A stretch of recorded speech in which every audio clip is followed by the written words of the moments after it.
Hello everybody and welcome back to my channel. My name is Gita Marie and today we're talking about underconsumption core. Again, I recently made a video about how excited I am for the fact that underconsumption core is trending and a lot of you guys seem to like it. So I thought, let's talk about it some more because it's exciting and I will literally never get tired of this. So today I have 10 other underconsumption core examples.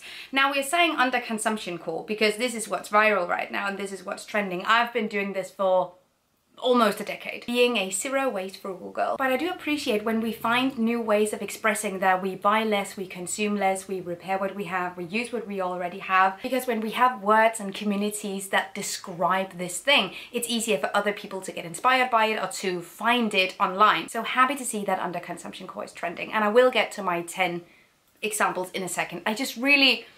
I have just one thing because I've been consuming a lot of underconsumption core content on social media because I love to see what other people are up to, what other people are doing. And one thing that I just need to say, one thing that just strikes me as odd, one thing that I am not surprised by, but definitely something that needs to be voiced, is the fact that we are just overall way too obsessed with aesthetics and cores, with different niches, and whenever we obsess over a specific aesthetic or a specific niche, like underconsumption core is kind of becoming, we end up focusing a lot more on what something looks like rather than how we got there. And sustainability is not an aesthetic. Sustainability is a method, it's a scope, it's a practice.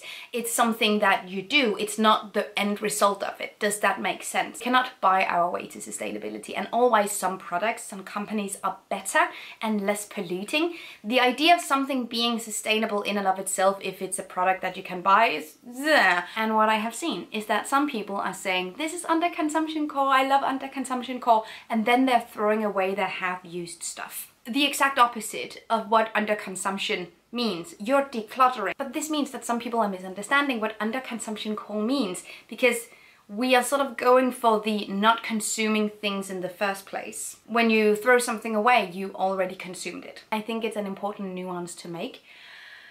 Anyway, now I'm ready to talk about underconsumption some more. My first thing being one of my most prized possessions. This is one of my best friend's wedding bouquet. So I was at her wedding 2 years ago and there's a specific picture of me trying to catch the bouquet and getting completely run over by the groom's little sister. It's a very, very funny moment. So she caught the bouquet, although I feel like I touched it first, but that's neither here nor there. And she wins it. Then she realizes she doesn't really want it, she just wanted the competition. Completely get that. So my friends brought the bouquet back home where they forgot about it. So this is a drying process that happened coincidentally. So they asked me if I wanted it, and now that it was dried, and of course I did. So what I did is that I've actually divided it up into several smaller bouquets. I love dried flowers, they require no maintenance, it's perfect. So this is on my dining table, this is on my bookshelf, and I love looking at it. You know, a lot of people buy dried flowers for this exact aesthetic, and I love that I got this in a different way because cut flowers, also dried cut flowers, actually come with quite the impact because flowers are grown in greenhouses, etc, etc. So I love that. I love the way that I got this home decor, and I will forever be thankful for it. Now for a thing that's broken. One comment from my last video that's just living in my head rent-free is someone saying it's not really a home until you have those like shitty things that's halfway broken. That's sort of what makes a home a home. Oh my god, can I relate to that? Anyway, I thrifted this glass. I love this glass. Then after I've used it, set it down on the table and all of a sudden the top comes off. Clean off, just like it's separated. And this is very wobbly. I could use some glue. I don't know, like I would love to hear what you guys would do with this. You could use some glue to it. What I've done until now is that I've simply just used this as a little holder, like a stand for it. And then I've carried this around with my cocktail in it. I've also served a mousse, like a little dessert in this. So I've found new ways of using it because this is a little wobbly, but maybe I'll glue it back together because it has a perfectly good rim for that. Let's just stay with the stuff in the kitchen that's halfway broken. because I have a few on this list. So this is one of the first pieces of like artisan ceramics that I bought. I think this is 12 years old, and I was visiting this little shop and I saw this and I loved the finish. So all these cracks were there when I got it, sort of like a part of the pottery. But then I dropped it on the floor 10 years ago. So this big pot came off and I did glue it back together. Now I can't use it for food because I used super glue, and I'm pretty sure you're not supposed to eat out of that. So now I just keep all kinds of other small trinkets and stuff like that in this. And the thing is, whenever you have ceramics that break, perhaps you used to use it for food, and as soon as you fix it, it's very likely that it's not food safe anymore, but then find other functions for it. So this holds my keys now, and like sometimes small like buttons that's been falling off, trinkets, all kinds of stuff that you don't want going away, going missing. Another comment I saw last time, which just made my day, was someone going, oh my goodness, underconsumption core? There's a word for it. There's a word for what I'm doing. This is my lifestyle, just reusing and like repairing and just trying to not buy new stuff. There's a word for that. I love that. This is what I'm hoping that the trend of underconsumption core will aspire. Like more people finding out that, oh my goodness, this is a thing, this is a word, this is something that's valid that you can do. If more people get into it. Okay, yes, a bathroom thing. So I have been using reusable makeup wipes to take off my makeup on the rare occasion that I do take off my makeup, because oh my goodness, I need to get better at that. Anyway, I've been using reusables since I started Zero Waste back in 2016. And these are some of the earliest ones that I have. These are from 2016 when I started out. They have been reused and washed so many times. So they are just permanently stained. They are clean. I promise you they are clean, but they're just stained to shit.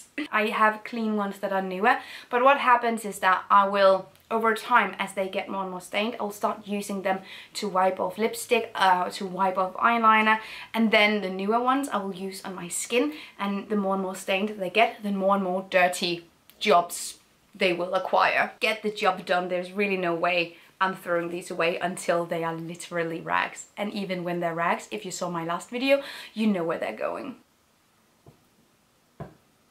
Another thing, I know I talk a lot on this channel about things I acquired from my grandmother's house.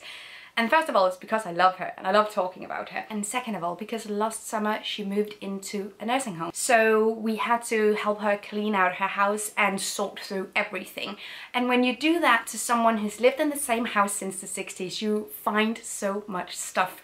And I've found so many small, practical trinkets, from like darning tools to napkins and handkerchiefs to stainless steel combs.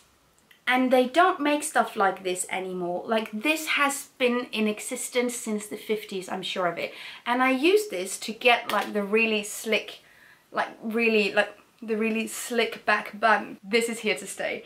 I'm so excited about stuff like this because this is something that's been created with quality in mind and longevity. Just definitely living up to the underconsumption core vibe. Now, when we're talking underconsumption, there's really no way of getting around talking about reusables that replace disposables, because it's one of the easiest, most like practical things in the world, and it's so much easier to live with reusables rather than disposables, let me tell you now. One thing that I bring with me on picnics, to concerts, festivals, wherever I go, are these stainless steel cups. I have had wine, cocktails, beer, all kinds of stuff from these. They are so nifty and they're not that big, so they fit in my purse. These are, I think these are from a thrift shop. I think I got them a few years ago. They are quality stainless steel and I have no idea how old they are, but they are so good. So if you ever see something like this in a thrift store, run to it. Now, this is my favorite dress, or one of my favorite dresses. I got it in a vintage shop in Copenhagen a few years ago and I have worn it to death ever since. It's perfect. And because I have worn it quite a lot, I've also broken it several times. One time, which was last time it broke, it got stuck in my bicycle chain. So I keep repairing this over and over because it's a good quality cotton dress from the 70s. So one of the things that typically break on this is the ribbon that you tie it with. So I have reattached this so many times. I don't do this well. I do it effectively and in a way where you can see that someone repaired it. So don't let your lack of actual sewing skills stop you from trying to repair your stuff. I keep referring to comments on the last underconsumption video because that was just like such an amazing positive experience, a little like, oh, everything was good. And I talked about repairing a lot of stuff in that video as well. I saw a lot of comments both talking about their own experiences as well as saying, well, overall, learning basic sewing skills, learning basic repairing skills is so important and handy, and actually something that makes or breaks a sustainable lifestyle. If you don't know how to sew something on like this, just like a ribbon sewing it back on, it will be a lot more expensive to live sustainably because then you'll have to take this to someone who can do it. But the thing is, even though you don't know how to attach this now, that doesn't mean that you can't give it a go. And the more times you try and practice, the better you'll get at it. And it doesn't have to be good, it doesn't have to be perfect, it doesn't have to be pretty. My solutions for repairing very often are not beautiful, but they work. And that's everything that I need them to do. So get repairing, especially those things that you wear often, that you love, and because you love them, you wear them often. Keep wearing them, maintaining them, and repairing them when they break. It is the underconsumption vibe. Last kitchen item. A few years ago, I finally found a steamer in a thrift store. I use this on a weekly basis. I make bao, I make dumplings, I make steamed vegetables, so much stuff in this. It is so handy. I'm kind of looking for a ceramic or stainless steel one as well. That could be really cool. But for now, I love this. The thing is, this has been used a lot, and it's been used a lot by me when I've had friends over and I've forgotten that I have something on the steamer, and then the water evaporates from the pot underneath and it burns. So mine looks like this. Also, it's missing, there are these like stabilizers that make sure that this little mesh is kept in place. Missing one of these, so this is a little bit uneven and this comes loose a little bit. Doesn't matter. We use this, we keep using this. It's still good, it still works. I'm pretty sure that this is something every single person can relate to, because this is one of those things, I'm sure it's because of planned obsolescence. I'm sure it's because there is a huge monetary profit to be gained from making shitty cords, from making chargers and cords that break. I'm sure they do this on purpose. I'm sure they could be made better, but we keep coming back for new cords because we have to charge our devices, right? So I want to extend the life of my cords as much as possible. So I wrap them in tape, especially around here where they so often break. I recommend doing this, honestly, before they break. I recommend doing this as soon as you get it. Wrap the ends of them and make sure that they're stabilized and that they have some more like strength to them, because otherwise the rubber, like the plastic around here, will break. That's also the thing with using like cheap plastic products for this, is that over time with wear and tear they will start to crack. That's just what plastic will do. That will mean that the cords inside will be exposed, and we don't really want that. So in order to fight 0.000000002% of e-waste, I will try to extend the life of my cords for as long as possible, both because I hate throwing stuff like this away.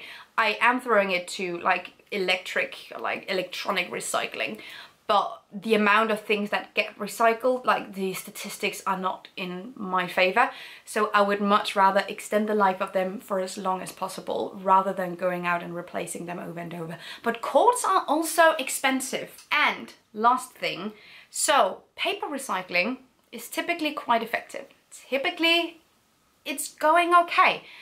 However, if we can avoid recycling something and reusing instead, I'm always up for that. So I have a lot of different DIY projects where I'm using the stuff I would normally throw to recycling. And paper clay is one of the things that I love to make. I have videos on how to do that, so I'll link that down below if you're interested.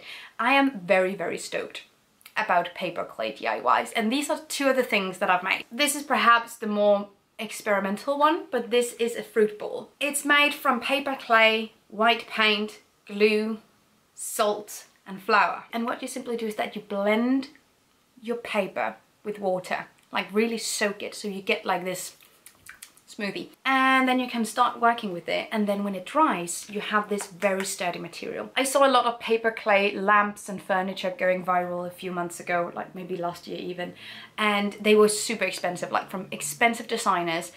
I thought like, I can make that. That's my toxic trait, is like always thinking that I can make whatever I see someone specializing in a certain field of doing. It's like, I can do that.